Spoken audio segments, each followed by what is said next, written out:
O tarifaço de 50% sobre produtos brasileiros anunciado pelo Donald Trump escalou rapidinho para uma crise política na extrema-direita aqui no Brasil. No centro do debate, o governador de São Paulo, Tarcísio de Freitas, e a família Bolsonaro. Depois de celebrar a taxação e ser criticado por empresários, Tarcísio foi a público. Ele criticou a medida do Trump e disse que ela ameaça interesses do Brasil. Eduardo Bolsonaro não esperou muito e partiu para o ataque nas redes. Acusou Tarcísio de não entender o jogo internacional e de ceder à narrativa da esquerda. O tom foi duro e expôs um racha que já vinha se formando entre os dois lados. A base bolsonarista, que antes via o Tarcísio como herdeiro natural, agora enxerga um adversário em potencial. E mais, a postura do Tarcísio nesse caso foi vista como uma traição ao bolsonarismo e a principal pauta, que é a garantia de impunidade ao Jair Bolsonaro. Quem estava acostumado com um alinhamento automático à extrema-direita do Trump se surpreendeu com a mudança de discurso. Um sinal de que o Tarcísio tenta marcar a diferença, mas pode pagar o preço dentro do próprio grupo, a direita radical. Quinta-feira, 17 de julho de 2025.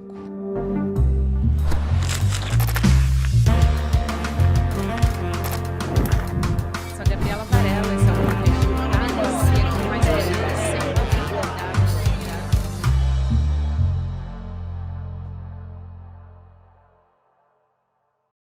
Olá, seja muito bem-vindo, seja muito bem-vinda. Eu sou a Gabriela Varela e esse é o videocast em Detalhes. E aqui, sempre com um convidado, uma convidada, você já sabe, a gente analisa uma temática ou uma notícia importante do momento, algumas movimentações que estão acontecendo do lado da direita e da extrema-direita. E hoje, de novo, eu vou receber o Rodrigo Viana, jornalista, meu parceiro de bancada do ICL Notícias, meu companheiro diário aqui no ICL. Bem-vindo, querido, mais uma vez. Gabi, um prazer estar mais uma vez aqui com você e nesse estúdio que é onde começou o ICL, né? Com uma outra cara, mas o Em Detalhes funciona aqui nesse estúdio que foi onde tudo começou. E para tratar de um assunto tão importante, olha, é uma movimentação que pode ser decisiva para a eleição do ano que vem. Com certeza, e eu quero fazer um resumo que pode ficar desatualizado a qualquer momento. É verdade. Porque essa história está realmente mudando muito rápido, que é o Tarcísio de Freitas em relação à família Bolsonaro e também a relação com a direita e com a extrema-direita de maneira geral. O que a gente tem? A gente tem o Tarcísio apanhando de todos os lados em alguma medida. Pode ser que esteja agora se reconciliando com uma dessas partes, talvez com o empresariado, porque fez uma sinalização, quis fazer para o empresariado de São Paulo, para dizer, olha, eu sei que o estado de São Paulo vai ser afetado, tive uma primeira atuação de defender a família Bolsonaro, me equivoquei e estou tentando consertar esse erro. Foi esse o recado que o Tarcísio quis dar. Se isso vai funcionar ou não, eu acho que a gente ainda está observando. Políticos da direita começando a se movimentar também, a gente vai falar com mais calma sobre isso. E o Eduardo Bolsonaro com uma treta bastante pública com o Tarcísio. Sim. Então a situação para ele agora tá meio que andando numa corda bamba, o Tarcísio, né? Era o candidato ideal, vamos dizer, a gente já chegou a falar isso, o candidato ideal para a direita, para a extrema-direita, não para a família Bolsonaro, isso nunca esteve, né, em questão, Rodrigo. Não, o Tarcísio, Gabi, bom, acho que a gente pode fazer uma análise aqui com um pouquinho mais de profundidade, já que a gente tem um pouco mais de tempo e é para isso, é em detalhes, né? Uhum. Até o ano passado, o Tarcísio estava operando com muita habilidade. Ele se mantinha fiel ao Bolsonaro, mas não passava do ponto. Até porque o projeto do Tarcísio e do Kassab, Gilberto Kassab, que é o grande operador político do governo do Tarcísio em São Paulo, era Tarcísio forte, reeleito governador e possível candidato a presidente em 2030.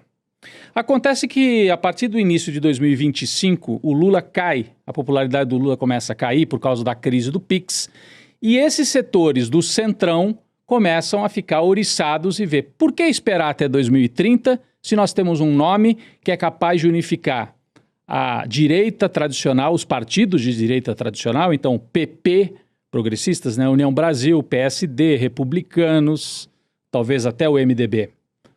Então, nós temos a direita tradicional, a Faria Lima, a grande mídia e o voto bolsonarista e o bolsonarismo. é um candidato que consegue agregar todo mundo. Seria um candidato para fazer uma frente ampla contra o Lula. O Lula ganhou em 22 fazendo uma frente ampla contra o Bolsonaro. Agora a tentativa era o centro, a centro-direita, junto com o bolsonarismo, tendo o Tarcísio, percebendo que o Lula está mais fraco, vamos avançar o sinal. E eles fizeram isso. Aquele movimento de derrubar o IOF na Câmara e no Senado foi já nessa linha. Lula, acabou para você, nós estamos agora unificados, temos até um candidato que é o Tarcísio. Né? Declarações do Ciro Nogueira, presidente do PP, na Faria Lima, dizendo, tamo junto, vamos cuidar de tudo para vocês. Então, eles estavam se preparando para ter essa candidatura já em 2026, com o seguinte programa: privatização, né, aprofundar as privatizações que o Paulo Guedes prometeu e não fez totalmente, né, privatizou pouco no entendimento da direita. Então, privatização, retirada de direitos ainda do que sobrou de direitos trabalhistas, nova reforma da Previdência, enfim, o programa neoliberal. Talvez aquele programa do Temer, só que agora pelo voto, aproveitando que o Lula está fraco e que o Bolsonaro está inelegível. Eles estavam em pleno movimento para isso, só que daí vem o episódio Donald Trump.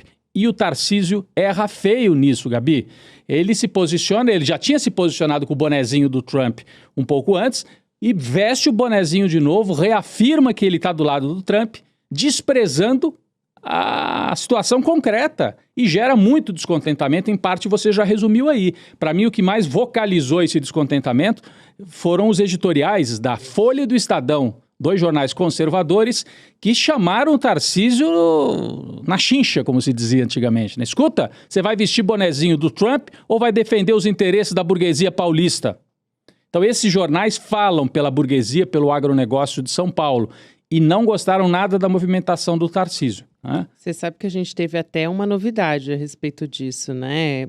Nessa quarta-feira 16, o Estadão publicou um novo editorial, mais um, que chama O Teorema de Tarcísio. Essa é a chamada. Que ótimo. Aí a descrição, o título, o subtítulo é: trata-se de uma regra lógica. Quem se entrega a Bolsonaro se emporcalha de golpismo e não ganha do ex-presidente nada além de desprezo. Mas Tarcísio tem alternativa: esconjurar Bolsonaro, ou seja, expulsar Bolsonaro, se livrar do Bolsonaro. Então esse agora é um movimento que a burguesia de São Paulo, os jornais que falam por essa burguesia e uma parte do Centrão, você falou aí, está tentando repactuar com o Tarcísio e dizer: Tarcísio, você quer manter a candidatura para 2026? Ainda tem espaço, mas precisa definitivamente se diferenciar do Bolsonaro. O Estadão está propondo isso. Agora, Gabi, essa conta não fecha. Esse teorema pode funcionar no papel, mas na urna não funciona. O Tarcísio só tem voto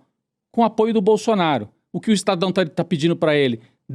Jogue fora o Bolsonaro e saia candidato sozinho, sem o Bolsonaro, como uma espécie de terceira via. O que vai acontecer? O Bolsonaro vai lançar ou o filho ou talvez a Michele. Já tem sinais aí, né? Ele deu sinais explícitos esta semana de que ele tem o Eduardo e a Michele como candidatos. Até a Michele apareceu mais explicitamente numa das entrevistas que o Jair Bolsonaro concedeu à CNN, né?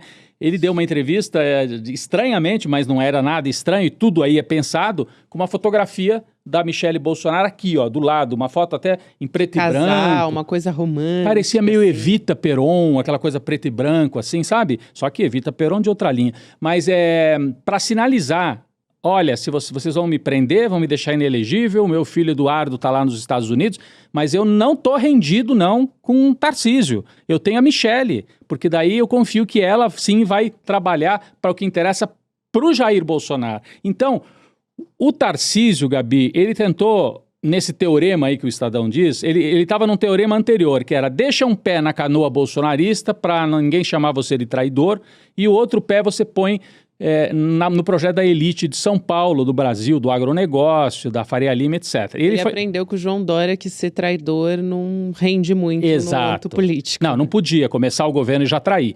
Então ele manteve um pé em cada canoa. Só que aí não funciona, porque a canoa do Bolsonaro está indo para um lado e a canoa desta elite de São Paulo está indo para o outro, por um fato objetivo. O Donald Trump subiu as tarifas, propôs um confronto para o Brasil, e nessa hora a burguesia, os empresários querem o quê? Alguém que põe o bonezinho do Trump ou alguém que trabalhe no bastidor negociando para que as coisas, que os investimentos não se percam. Então, esse um pé em cada canoa, o risco do Tarcísio hoje é cair na água.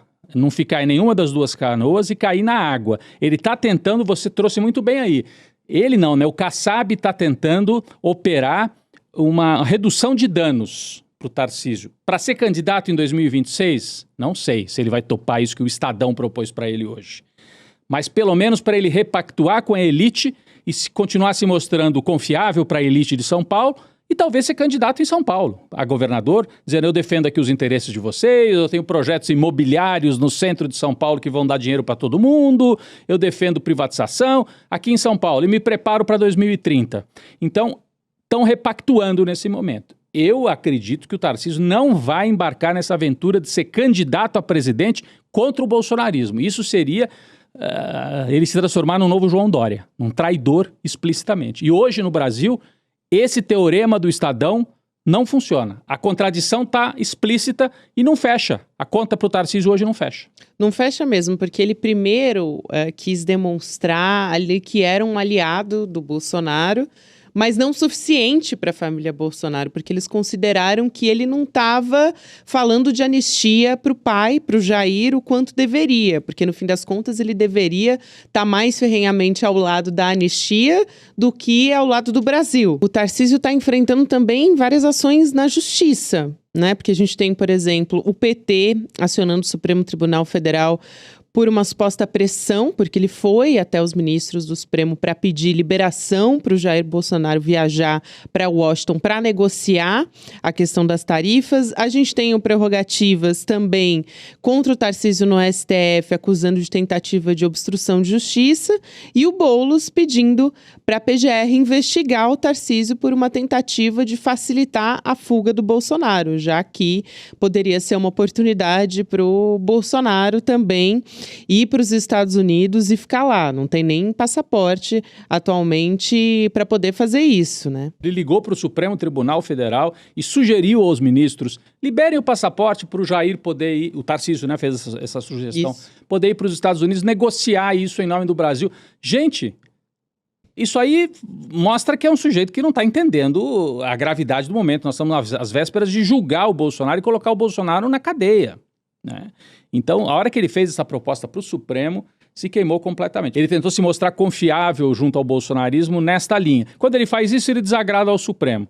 Se ele agrada muito ao Supremo, aí ele desagrada ao Bolsonaro. Por isso que é um pé em cada canoa e não vai fechar. Essas canoas não vão andar juntas nesse momento. Ele não tem essa chance. E o Trump entregou de bandeja para o Lula uma possibilidade de recuperação da popularidade. Então, o Centrão preparou todo o cenário para encerrar a era Lula, para dizer: Lula, acabou para você, nós te derrotamos na votação do IOF, acabou o seu governo. Passam 2 semanas e o Trump entrega de bandeja esta bandeira da defesa nacional, que as pesquisas estão mostrando que o Lula está sendo o maior favorecido nesse momento, e o Tarcísio é o grande derrotado desse movimento todo. Porque o Bolsonaro, você pode dizer, o Bolsonaro não vai conseguir nada de objetivo, mas ele está lutando e ele está mantendo a base mais radical coesa com ele. Então, você pode dizer, o Bolsonaro está na mesma, vai ser preso do mesmo jeito e está mantendo a base coesa. Já o Tarcísio perdeu a condição do provável candidato que unificaria direita tradicional e bolsonarismo, né? Mas a gente tem também o Eduardo Bolsonaro subindo o tom de uma maneira que ele nunca fez antes. E aí eu queria trazer essa fala aqui do Eduardo. Ele já tinha falado que era um desrespeito. Ele começou nesse tom, um pouquinho mais abaixo, né? Pro Tarcísio, né? Dizendo, falando, olha, Tarcísio, isso é um desrespeito. Você tentar contornar o tarifaço, né? Você tentar negociar com o baixo escalão dos Estados Unidos. Depois, ele aumenta muito esse tom. Ele escala, ele diz que é uma subserviência servil. Aliás, é um pleonasmo, né? Porque subserviência é sempre servil.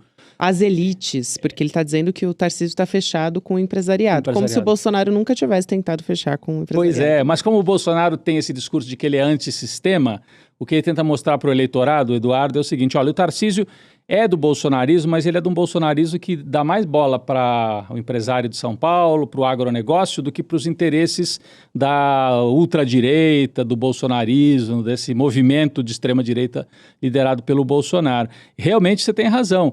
E aí mostra por que o Tarcísio é o grande perdedor, Gabi.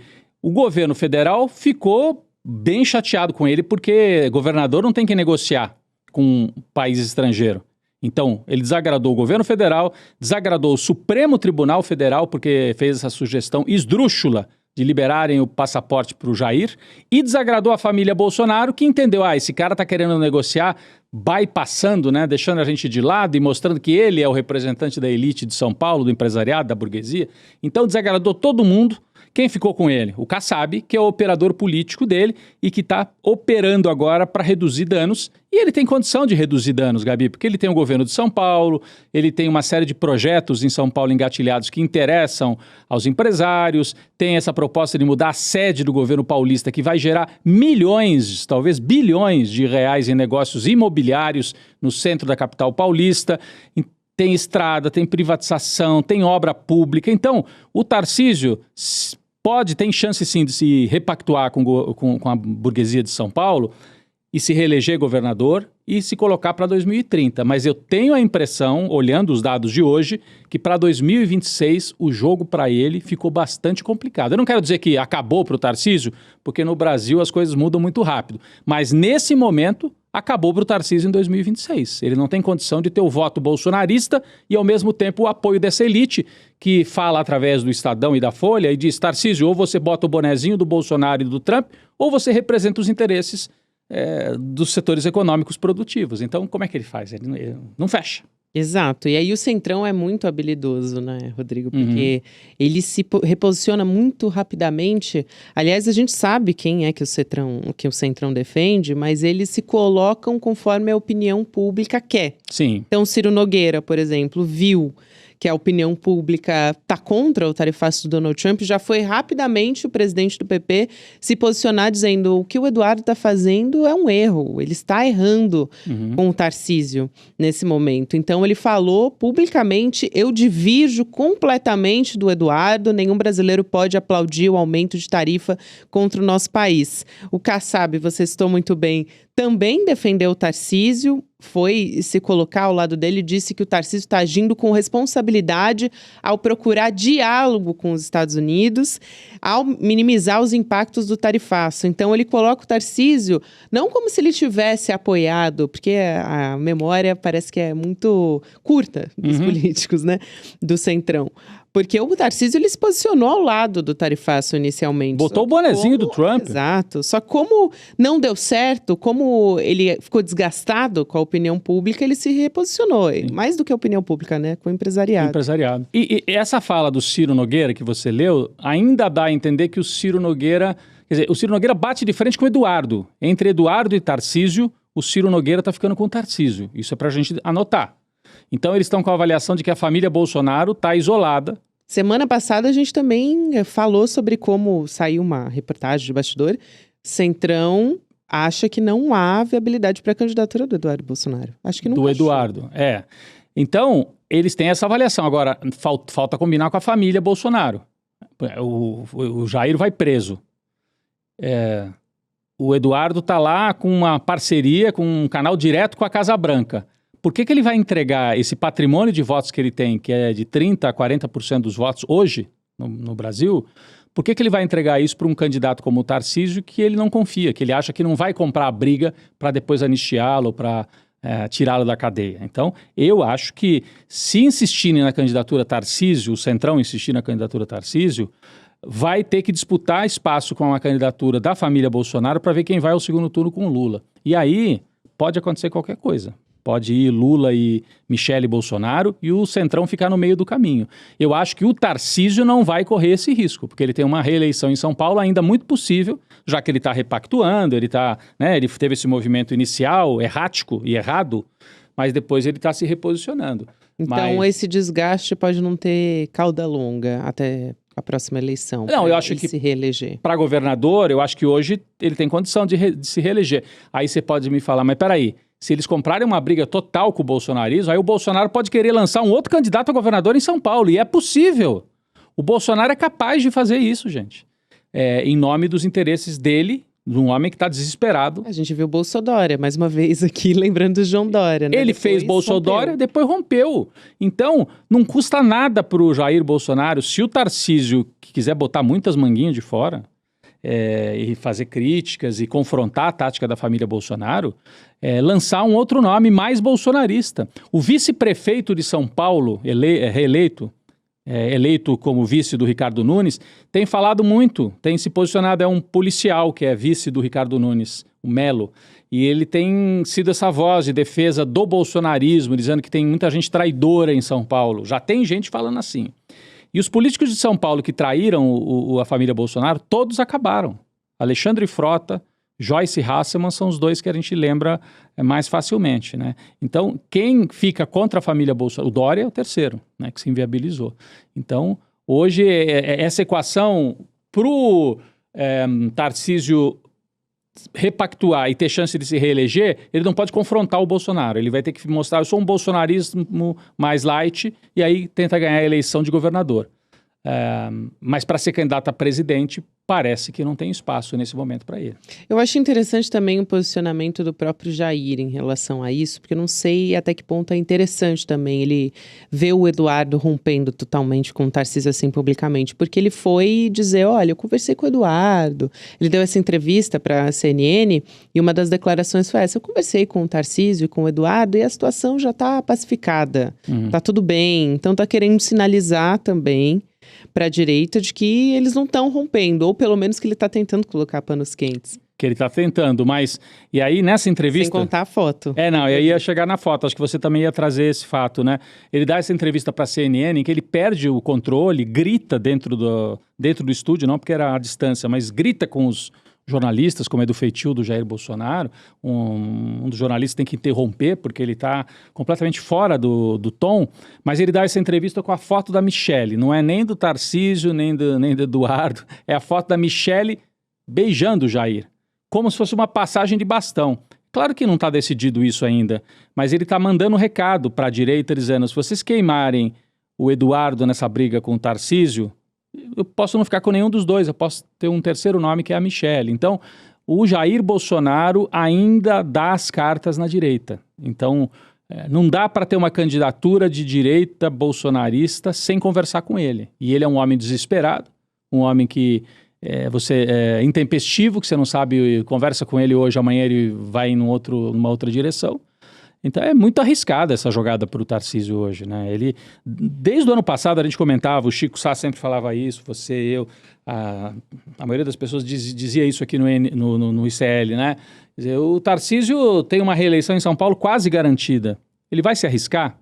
E todo o projeto dele, entrega de obras, privatizações, tudo é para o segundo mandato. Metrô, ampliação de metrô, de trem.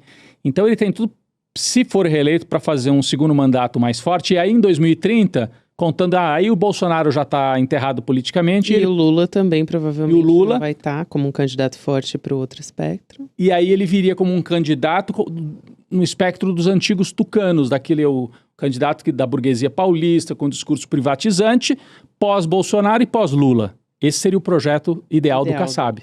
Eles tentaram antecipar, porque o Lula começou a cair nas pesquisas, eles tentaram antecipar, mas não deu certo. A operação, por enquanto, não deu certo.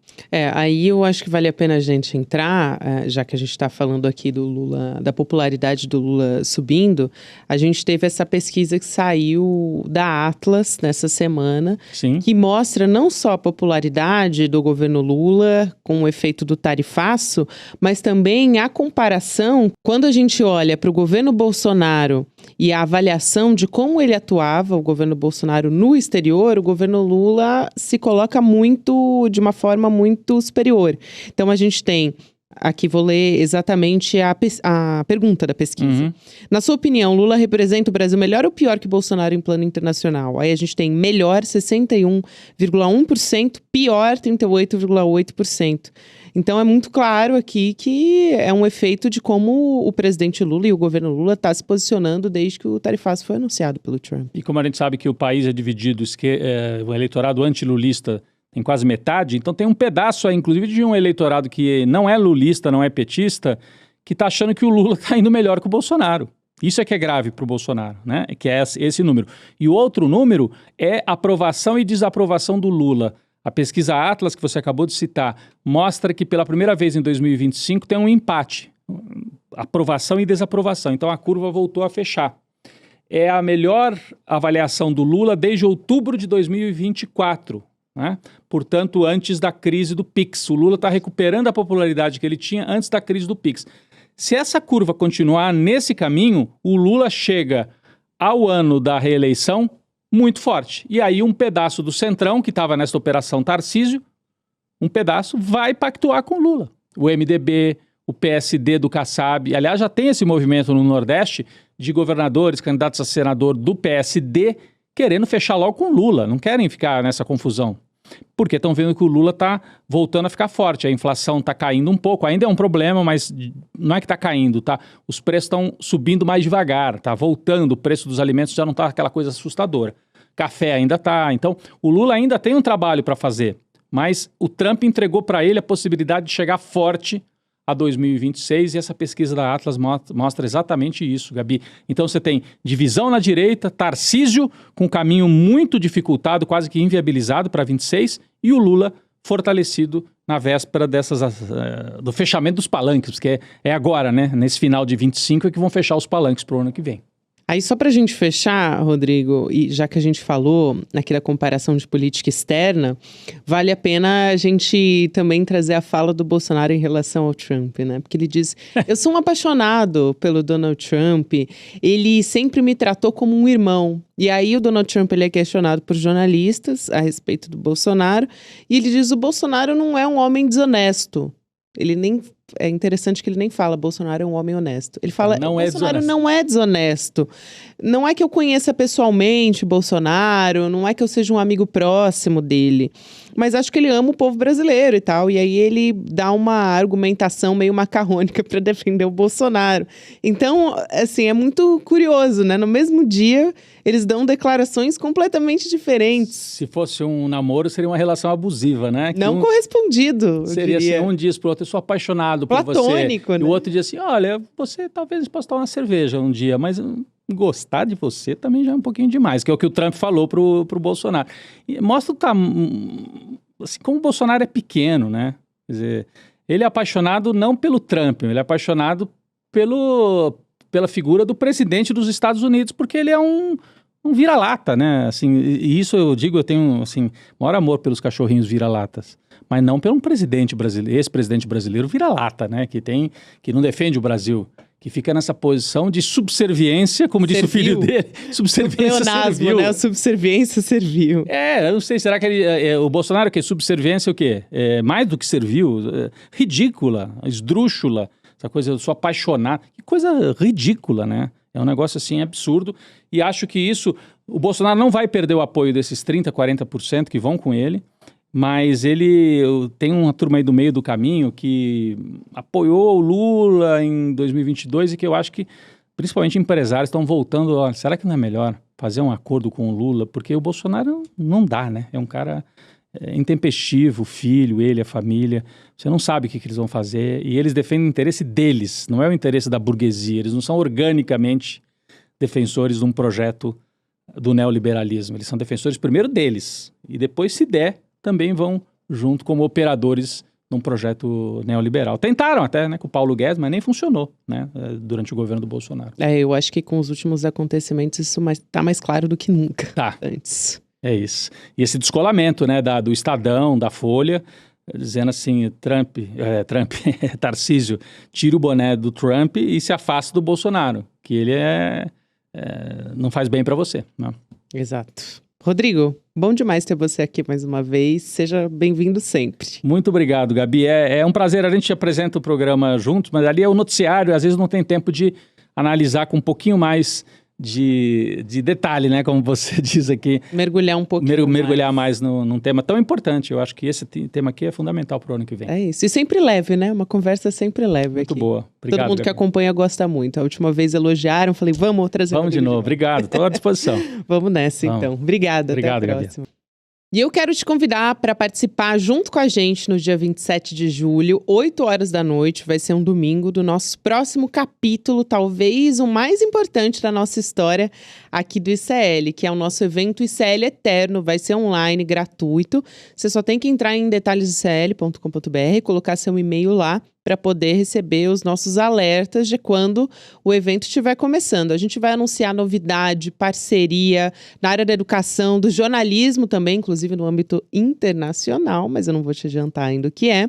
E no entretenimento, para você continuar com o ICL, mesmo fora do horário dos nossos programas diários. Agora tem o Mercado Investimentos. Na sequência, vem o Rolê ICL e você pode ouvir em detalhes todos os dias, de segunda a sexta-feira, também nas plataformas de áudio.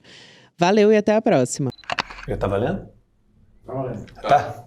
Pois é, turma. Eu tive que trocar a tela do computador para caber o plano que a gente está construindo há mais de 2 anos para o ICL. São mais de 300 pessoas envolvidas na construção desse que é o novo e mais revolucionário capítulo do ICL. Eu vou anunciar as novidades no dia 27 de julho e não vai ficar pedra sobre pedra. Quanto à turma lá da extrema-direita, que eles comecem a perder o sono, porque o negócio vai ficar ruim para eles. E a gente vai inaugurar um novo paradigma na educação, no jornalismo e no entretenimento. E vocês vão poder fazer parte disso. O melhor de tudo, para sempre. Vocês não perdem por esperar. Até lá. O ICL está em todo lugar, na palma da sua mão, na TV da sua casa e até nos seus ouvidos. Para ir além da manchete e mergulhar com apuração e contexto de verdade, acesse iclnoticias.com.br. Siga o ICL, compartilha e vem com a gente. Informação para quem pensa.